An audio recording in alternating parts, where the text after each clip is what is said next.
अंजलि और करण की शादी को कुछ साल ही बीते थे कि दोनों में छोटी छोटी बातों पर झगड़े होने लगे। तुम बदल गए हो करण, अब तुम पहले जैसे नहीं रहे। मुझे मत बताओ मैं क्या था और क्या हूँ।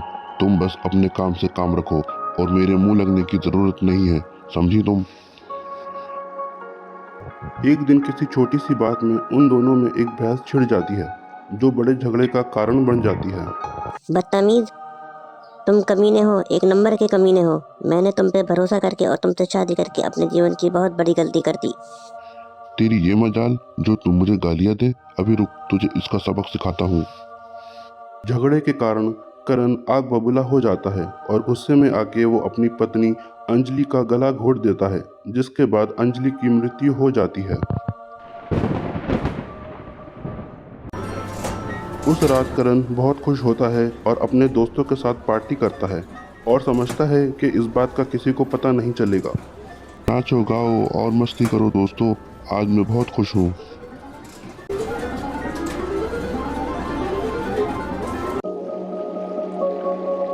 लेकिन उसी रात जब करण अपने घर लौटता है तो उसके साथ कुछ अजीब ही होता है।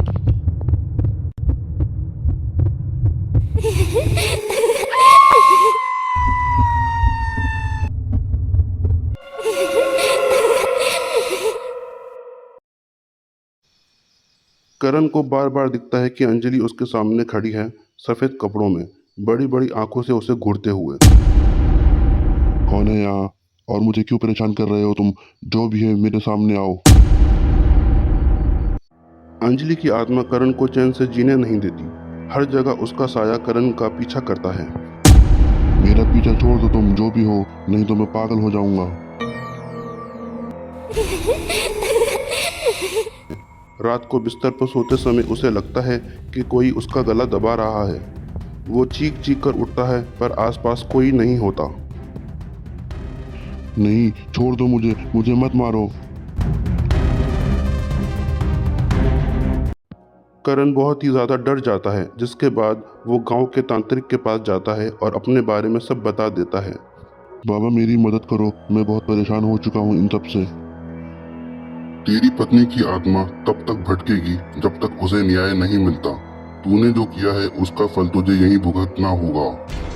ये सुनकर करण खूब रोता है और वहां से वापस लौट जाता है। कुछ दिन बाद करण की हालत बिगड़ने लगती है। एक तूफानी रात में अंजलि का साया सामने आता है। इस बार वो सिर्फ डराती नहीं बल्कि उसको सजा देने की कोशिश करती है।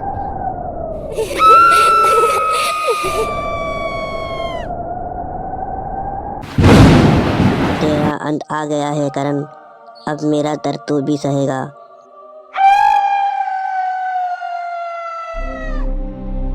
बचाओ, मुझे कोई है यहाँ, बचाओ बचाओ।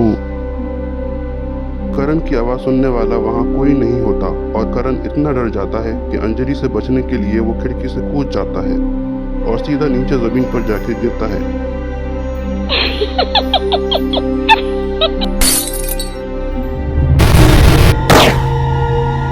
करण के मरते ही अंजलि का चेहरा बदल जाता है और उसकी आंखों से आंसू बहते हैं, लेकिन इस बार चेहरे पे शांति होती है। अब मुझे न्याय मिल गया है, अब मैं मुक्त हूँ। इसके बाद सफ़ेद रोशनी में उसकी आत्मा गायब हो जाती है।